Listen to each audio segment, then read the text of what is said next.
干嘛了？来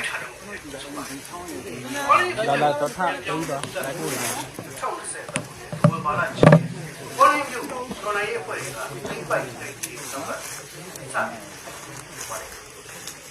喂，咖啡的，要这个。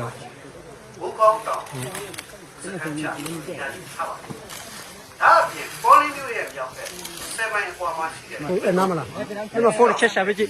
哎，那么放的切下飞机，你放满价了，哎，那么价多少钱？你买的呢？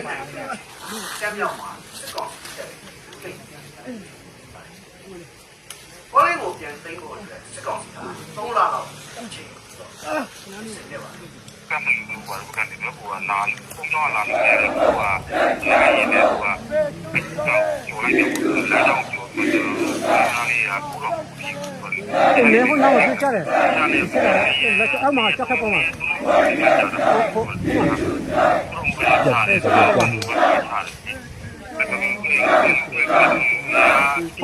那我，哎，开包嘛。哎，你看，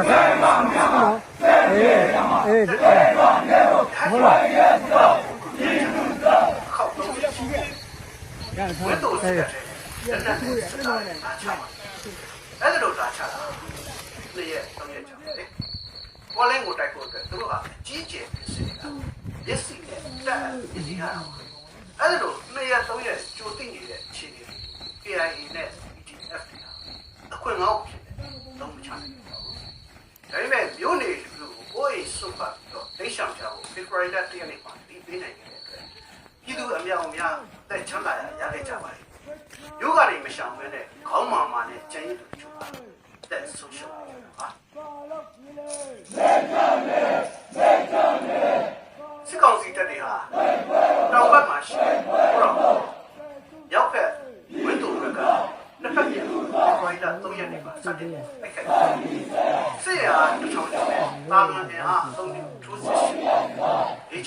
တရုတ်ဒေါ်လာရင်းမှာဥက္ကဋ္ဌမော်စီတုံးကချက်မှတ်အသုံးပြုပြီးတော့အချိန်ပေါင်းများစွာလက်တွေ့အောင်ပွဲရခဲ့တဲ့နီးနာပါကောလင်းမှာဒေါ်လာရင်းသမားတွေဟာအစာပိုင်းကမြို့ကနေစုခွာပြီးမှပြန်ဝင်တိုက်တာဟာနေပြပါမှာပါသူတို့ဘာကြောင့်အဲ့ဒါလိုလုပ်ရတာပါလေ တော့ဒီကနေစားတာရင်တော့မဟုတ်လို့ပြောမိသားစုလို့လားအဲဒီမိသားစုအဲ့ဒါကြောင့်ဒီမှာရှိတဲ့များဆိုရင်ဒီကလေးတွေကနားနေကလေးတွေဆိုအကုန်လုံးနဲ့ချပြီးမှအတင်းဝင်တိုက်ပိုင်းတော့တူတုတ်ကြီးရဲ့နောက်ဆောင်တုတ်တော့တောင်းလို့ပြန်ဆိုလို့ရှိတယ်အဲ့ကောင်များပြီးဥမာတွေပြန်ပြောလို့လူလေးကြီးကြီးလိုက်မှာပေါ့အဲ့ဒါကြောင့်အတင်းဝင်လောက်ရတာအဲ့ဒါကြောင့် ဒေါ်လာရင်းသမားတွေကမတိုက်ဖဲရှောင်ထွက်တော့စစ်ကောင်စီစစ်သားတွေကမြို့ထဲကအိမ်တွေကိုမိတင်ရှူပါတယ်ဒေါ်လာရင်းသမားတွေမခံမျက်နှာဖြစ်အောင်ပြည်သူတွေရဲ့အိမ်တွေကိုမိတင်ရှူတာပါဒါကစစ်မြူတာပါသူတို့ဘက်ကအသစ်ရစင်ထားပြီးသားဖြစ်တဲ့အတွက်ဒေါ်လာရင်းသမားတွေထွက်လာအောင်ထောင်ချောက်စင်တာပါ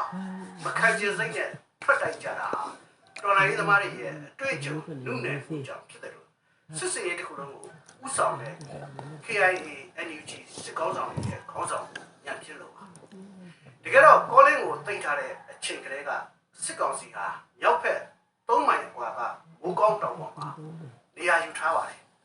မြောက်ဖက်7မိုင်အကွာရှိဝန်းတော်မှာလည်းစစ်ကောင်စီတပ်ရှိနေပါတယ်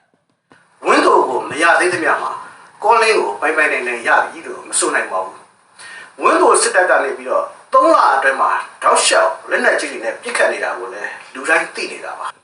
စိတ်ကတော့လုံးဝမချောတာကကိုမျိုးတလက်မမပေးနိုင်ဘူးဆိုတဲ့စိတ်ဓာတ်နဲ့အမှန်တမ်းမှဆိုရင်မတတ်နိုင်အဲ့ဒါတော့တိုက်ကြတော့ပါကိုမျိုးကို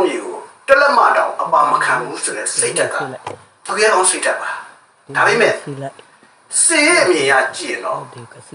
မှားရွံ့တဲ့အတွေ့ခေါ်ပါနှစ်ပေါင်း30လောက်ရခိုင်မှာပျောက်ကြားစစ်ဆင်နွှဲလာတဲ့ဝါရဲတော်နိုင်ရေးသမားတူကအခုလိုသုံးသပ်ပါလေကိုလင်းတိုက်ပွဲပြဿနာပေါ့ဗျာနော်ကိုလင်းတိုက်ပွဲပြန်ဆိုရတဲ့ပြဿနာသူချုပ်ပြီးပြောလိုက်ရင်တော့ကိုလင်းကိုတိုက်တာ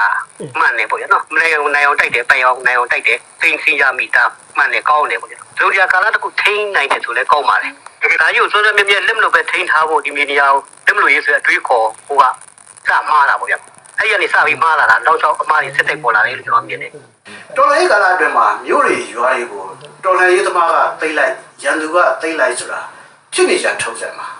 ရန်သူကမြို့သိမ့်သွားတာကိုဒီတော့ခံပြမှုစိုးရိမ်မှုမလို့တလို့အသိခံလိုက်ရတာကိုလည်းဝမ်းနဲ့ကြေကွဲနေဖို့မလိုပါဘူးမြို့ကိုအသိပြီးတော့အဲ့ဒီမြို့ပေါ်မှာကြနာစခန်းချထားတယ်ဆိုတာကတစ်ဖက်ရန်သူအနေနဲ့တိုက်ချင်တဲ့အချိန်လာတိုက်လဲဆိုပြီးတော့ရင်ဖွင့်ပေးထားတာမျိုးနဲ့တူပါတယ်အဲ့ဒါလို့အထိုက်စခန်းချမယ်ဆိုရင်ရန်သူထက်လက်နက်အင်အားစစ်အင်အားအပြတ်သက်တာလွန်နေမှပါစခန်းချတင်တာပါရန်သူကတိုက်တဲ့အချိန်လာတိုက်သူတို့လာတိုက်မှခံချမယ်ဆိုတာကိုစေရတဲ့ဘောတွေကမှာအဲ့ဒါကိုခံစစ်တယ်လို့ခေါ်ပါတယ်ကိုယ့်ရဲ့ခံစစ်နေရာဟာအသေးဖြစ်နေပါတယ်ကိုယ့်ရဲ့စီးရဲဖြူဟာကလည်းအသေးဖြစ်နေပါတယ်ခုလက်ရှိလက်နက်ကိုင်ဒေါ်လာရေးစပွဲရဲ့ဒီကဗျာအနေထားရဆိုကျွန်တော်ကဒီတော့ဗျာခံစစ်လေတော့တချို့နေရာတွေမှာဒီပရိရဲ့ထိုးစစ်လုပ်နိုင်ပြီမလို့တကူလို့ဆိုရင်ခံစစ်ဖြစ်နေအောင်ကောလင်းလိုနေရာကြတော့လေကျွန်တော်တို့ကဒီမြောက်ပိုင်းမှာမိတွေတိုက်တဲ့တိုက်ပွဲတွေသိနေသိစီရမိတဲ့နယ်မြေတွေမြေဒီနဲ့မတူဘူးအနေထားမတူဖြစ်နေပေါ့အဲ့ဒါမတူတဲ့အချိန်လေးအောက်မှာကျွန်တော်တို့ကပြောပြောကျင့်သုံးရမှာဒါဆိုတက်သိမ့်ပိုက်ပြီးရင်ဆုံးတဲ့အချိန်မှာဆုတ်ရမှာမဆုတ်ဘဲနဲ့မဆုတ်တန်းဒီနေရာမြေနေရာလက်မျိုးစပြီးစဉ်းစားရမှာပြီးတော့မှရန်သူအတွက်ဆိုလို့ရှိရင်ဒါရန်သူအတွက်ကလင်းမှုရနေအချိန်မီထိုးစစ်ဆင်လို့ရတယ်အင်အားစုပြီးလို့ရတယ်ပြင်ဆင်မှုအများကြီးလုပ်လို့ရတယ်ပေါ့ဒီမှာတော့ကျွန်တော်ခံစစ်တည်ဆိုတဲ့အခါကျတော့ကိုကရန်သူရဲ့လက်မှုလည်းမဲ့နေရန်သူရဲ့စဉ်းစားမှုလက်မှုမဲ့ပြီးတော့ရန်သူတိုက်ခံမှုစောင့်နေတယ်လို့ဖြစ်နေအဲ့တော့ဒီလက်မှုမဲ့တဲ့အတွက်လည်းကျွန်တော်ကနောက်ဆက်တွဲဖြစ်တဲ့ဆုံးရှုံးမှုတွေကတူဖြစ်လာတယ်ကျွန်တော်တို့အဲ့လိုပဲမြင်တယ်ကောလင်းတိုက်ပွဲမှာတော်လိုင်းဘက်ကရှုံးပါတယ်ကောလင်းမျိုးကျသွားတဲ့အရှုံးကတိတ်ဝမ်းနေစရာမဟုတ်ပါဘူးတော်လိုင်းသမားတချို့အသက်ပေးလိုက်ရတာက